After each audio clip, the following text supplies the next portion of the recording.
It's not very often when we actually want to insult someone. It's even more rare when our attempt at an insult actually lands, has meaningful impact. Thanks for jumping into the shallow end.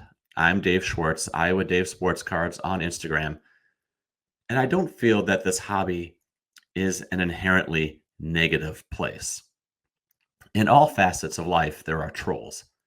There are negative people. There are parties more interested in scandals and petty fights than appreciating the hard work of others or celebrating accomplishments. Do those types of people exist in the sports card hobby? Sure, of course they do. But those karma suckers and narcissists and misanthropes, they exist everywhere, whether it's sports cards or your place of work or the gym where you work out. It just happens to be more annoying in the sports card hobby because if you're listening to this, you are part of the hobby. But what if we really want to insult someone else in this hobby? What if we want to brand a collector or an investor or a flipper or a dealer and or a content creator with a sting so nasty that it would require the victim a major effort and lots of time just to wipe off the stink? What if we could hurl an insult so severe that the bystanders, the ones off to the side, would cringe when they heard it? Well, as it turns out, such a catty little insult already exists. Not in sports cards, but in the world of art collecting. But it's not just an insult, it's also a lesson because if internalized, it forces us to be retrospective about our own approaches to collecting.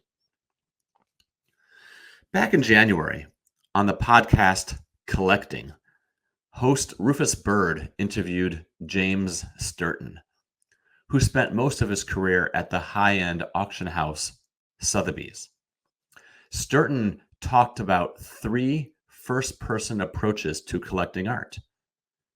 You can collect with your mind, your eyes, or your heart.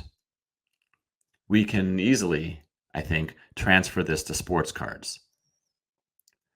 If you collect with your mind, it means you've studied the collecting space.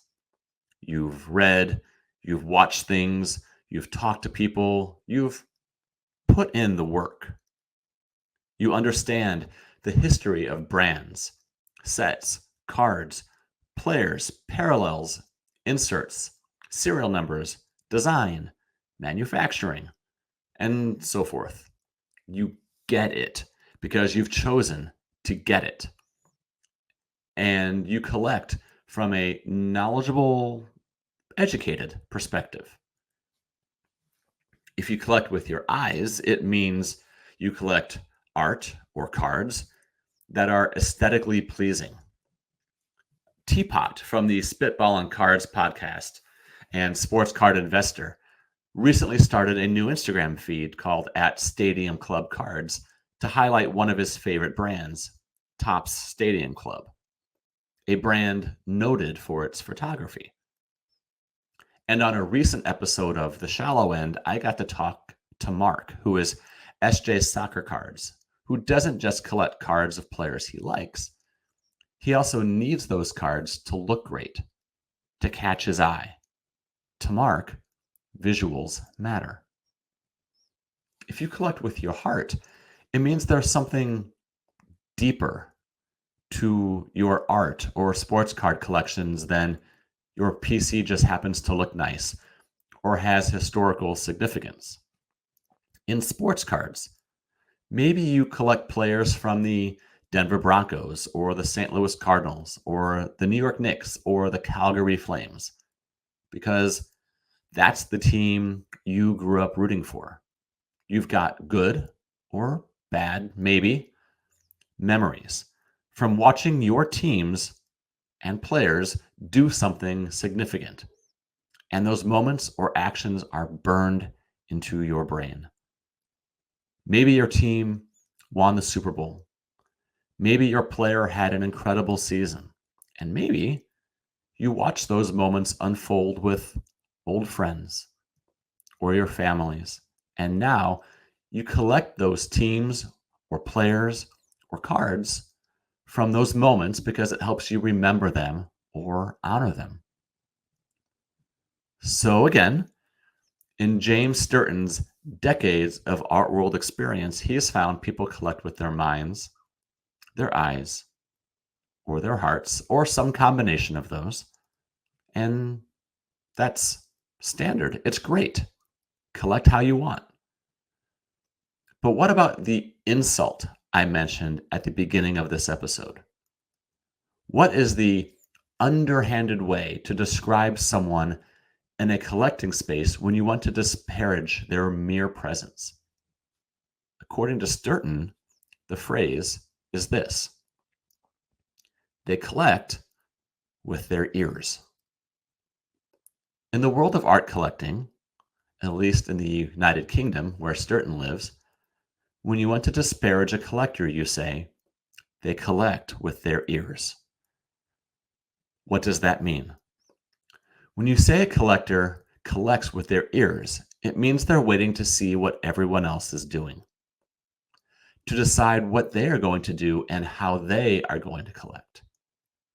It means they collect based on how they think they should collect, based solely on the words and actions of others.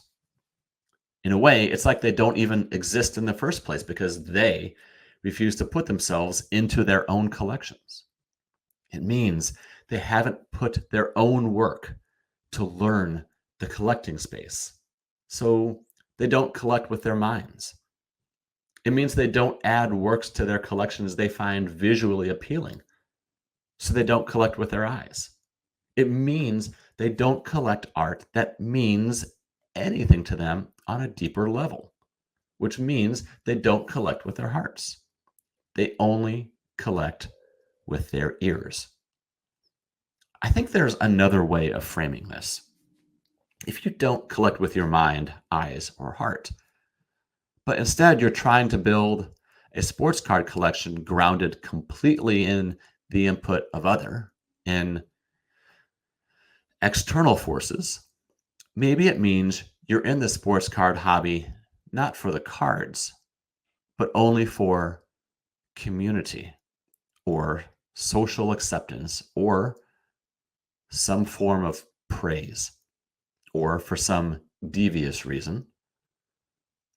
And there's nothing wrong with craving community or praise.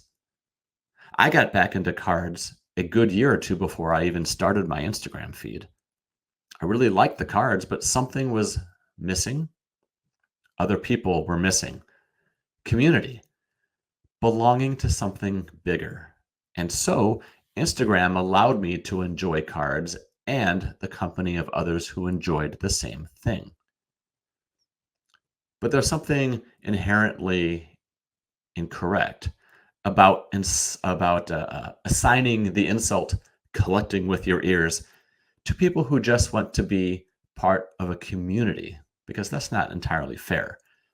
People who collect with their minds, eyes, and hearts also are part of this community.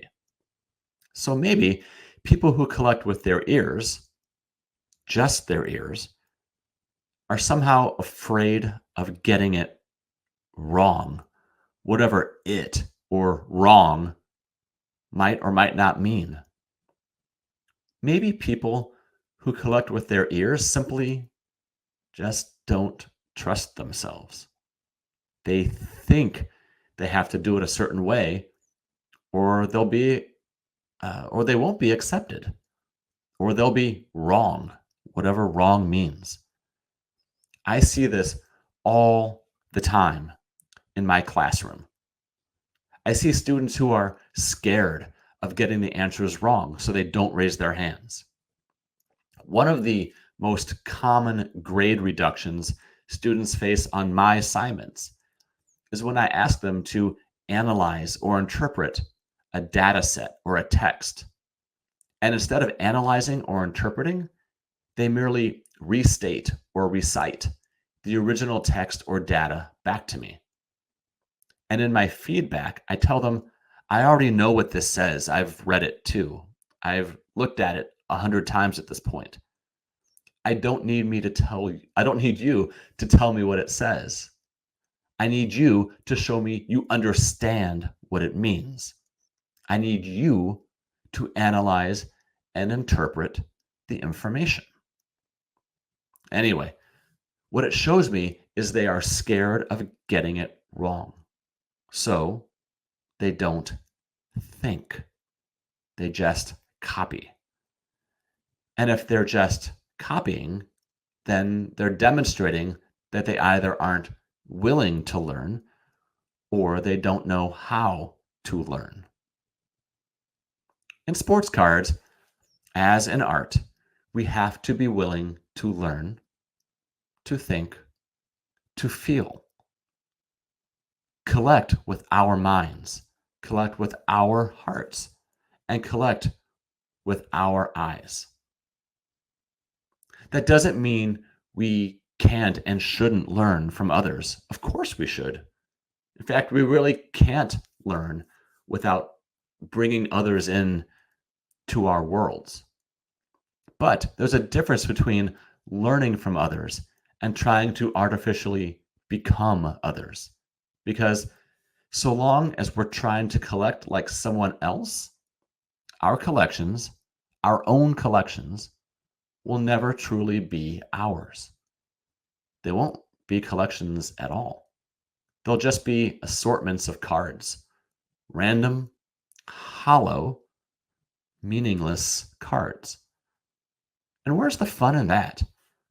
When your entire goal is to not be wrong, to do it right, when there is no such thing as actually doing it right, then, well, what's the point of collecting sports cards in the first place?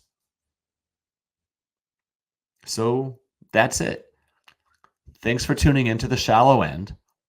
And until next time, in the words of James Sturton, collect with your mind, collect with your eyes, and collect with your heart, but not your ears. Take care.